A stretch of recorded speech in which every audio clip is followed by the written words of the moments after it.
नमस्कार साथियों, एक बार फिर आप सभी का स्वागत है।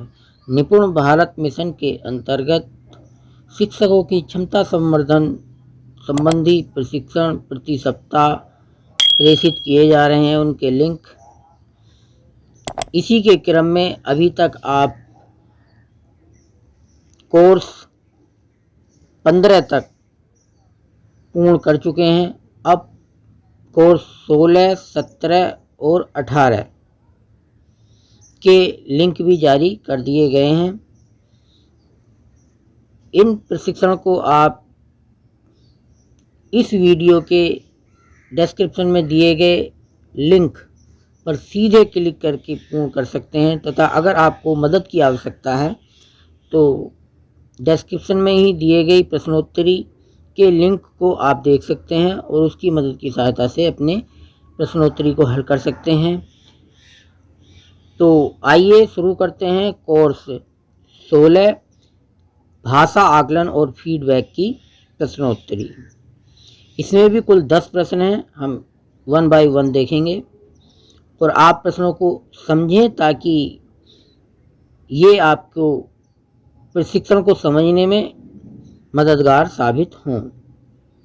तो आइए शुरू करते हैं। पहला प्रश्न भाषा आकलन और फीडबैक की प्रश्नोत्तरी का।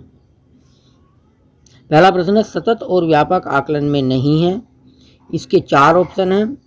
अधिगम प्रक्रिया का निरंतर आकलन, दूसरा ऑप्शन बच्चे के शैक्षिक और सह शैक्षिक पक्षों का आकलन, तीसरा है बच्चे के ज्ञान का आकलन और चौथा है व्यवहार के परिणामों के आधार पर सीखने का आकलन। तो इसमें ये निगेटिव आंसर पूछा है कि व्यापक सतत और व्यापक आकलन में क्या नहीं शामिल है। तो बच्चे के ज्ञान का आकलन इसमें शामिल नहीं है। तो हमारा तीसरा ऑप्शन सही हो जाएगा। तीसरे ऑप्शन पे हम क्लिक करेंगे और आगे बढ़ेंगे। अगला प्रश्न है, सोनिया जी बच्चों की गणित की परीक्षा लेकर उनको अंक प्रदान करती हैं, जबकि अवधेश जी शिक्षण अधिगम प्रक्रिया के अंतर्गत प्रतिपुष्टि देने के साथ साथ बच्चों को अभिप्रेरित भी करते हैं। आकलन किया जा रहा है। तो यहाँ पे आकलन केवल अवधेश जी के द्वारा किया जा रहा है, क्योंकि सोनिया जी बच्चों को गणित की परीक्षा लेकर उनको अंक प्रदान कर रही हैं, तो वो मूल्यांकन कर रही हैं, इवैल्यूएशन कर रही हैं, न कि आकलन कर रही हैं।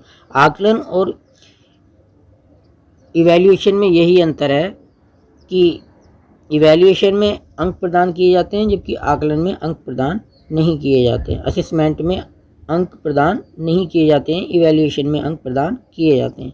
तो यहाँ पे केवल जो आकलन है वो अवधेश जी के द्वारा किया जा रहा है।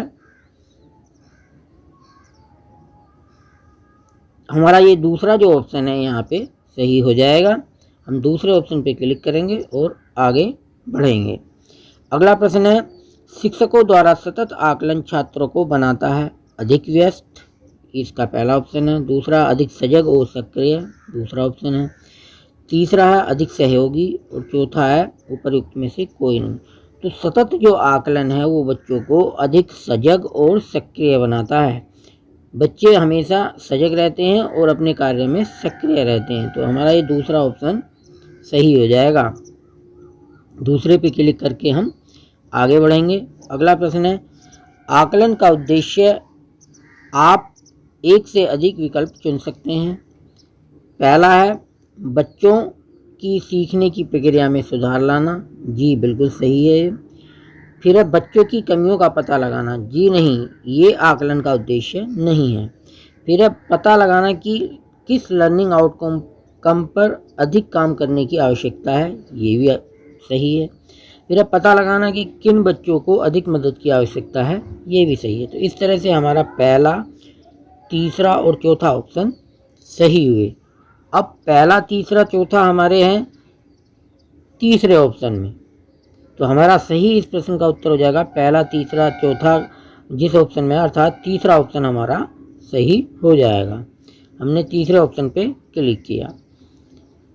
मैं इस वीडियो में आपको काफ़ी विस्तार से समझा रहा हूँ। मैं समझ रहा हूँ आपको ये वीडियो पसंद आ रही होगी, और अगर पसंद आ रही है और आपको थोड़ी भी लाभप्रद लगती है तो उसको लाइक और शेयर करना न भूलें।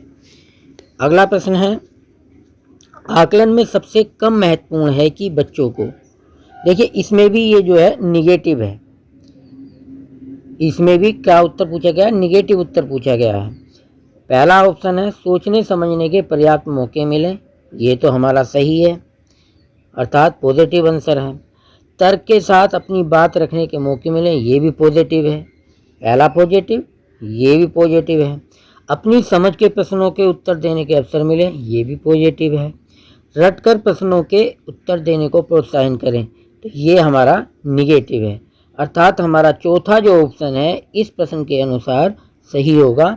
तो हम चौथे प्रश्न जो ऑप्शन है उस पर इस पर क्लिक कर देंगे और आगे बढ़ेंगे।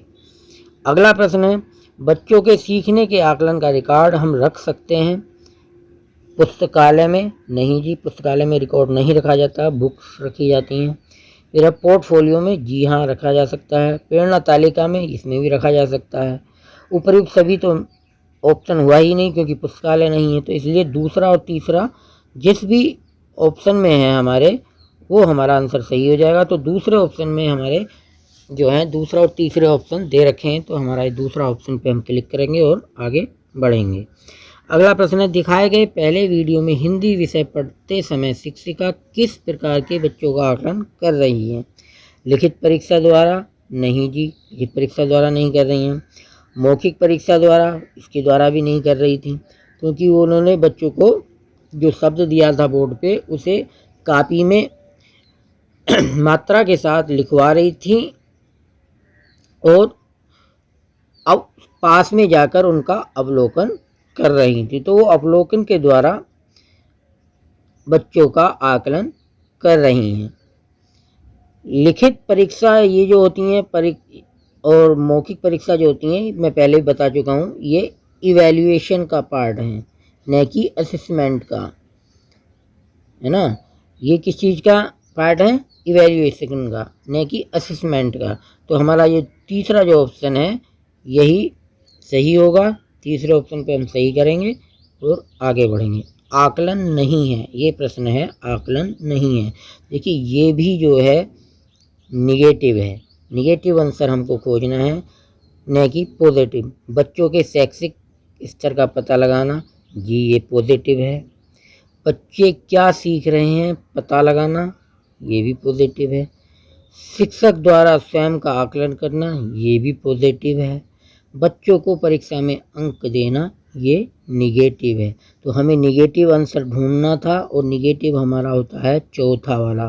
तो हम चौथे पे क्लिक करेंगे और आगे बढ़ेंगे। एक शिक्षक स्व आकलन के आधार पर अगले पाठ की योजना बनाता है, तो वो क्या करता है उस समय? सीखने के लिए आकलन करता है, या सीखने का आकलन करता है, या सीखने के रूप में आकलन करता है, या उपरोक्त सभी करता है। देखिए फिर मैं बता दूं, असेसमेंट क्या है? सीखने के लिए आकलन है। इवैल्यूएशन सीखने का आकलन है, ये इवैल्यूएशन है, और ये असेसमेंट है ना। पहला वाला असेसमेंट है और ये इवैल्यूएशन है, ये इवैल्यूएशन है। तो हमें असेसमेंट, यहाँ पे शिक्षक का स्व आकलन जो है असेसमेंट को की योजना बनाता है, न कि इवैल्यूएशन है। तो हमारा जो पहला ऑप्शन है सीखने के लिए आकलन, यही सही होगा इस प्रश्न में। बाकी तो ऑप्शन हमारे गलत हो जाएंगे।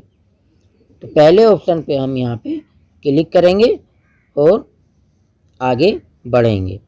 अगला प्रश्न है श्रीमती रीमा कक्षा 2 के बच्चों का आकलन अवलोकन के द्वारा करती हैं, जबकि श्रीमती सगुफ्ता बच्चों की मौखिक और लिखित परीक्षा लेती हैं। दोनों में से कौन बच्चों का आकलन प्रभावशाली होगा? तो श्रीमती रीमा कक्षा 2 के बच्चों का अवलोकन के द्वारा कर रही हैं, तो अवलोकन में क्योंकि बच्चों को पता नहीं चलेगा, उन्हें डर नहीं होगा, तो श्रीमती रीमा के द्वारा जो है आकलन वो ज़्यादा इफ़ेक्टिव होगा। इसलिए हम दूसरे ऑप्शन पे क्लिक करेंगे और आगे बढ़ जाएंगे। इस तरह से हमने इस प्रश्नावली में सभी 10 प्रश्नों के आंसर पर क्लिक किया है, उन्हें समझा है और हमने अपना आंसर जांचने के लिए, स्कोर जांचने के लिए क्लिक किया तो हमारा स्कोर हुआ 10 आउट ऑफ 10। तो मैं समझता हूँ ये वीडियो आपको काफ़ी पसंद आई होगी तो और काफ़ी लाभप्रद भी साबित होगी समझने के साथ। प्रशिक्षण में तो आपने सीखा ही होगा, लेकिन ज़रूर मैं समझता हूँ कि इस वीडियो में भी आपने कुछ ना कुछ समझा होगा। तो वीडियो देखने के लिए और हमारे साथ बने रहने के लिए धन्यवाद। नमस्कार।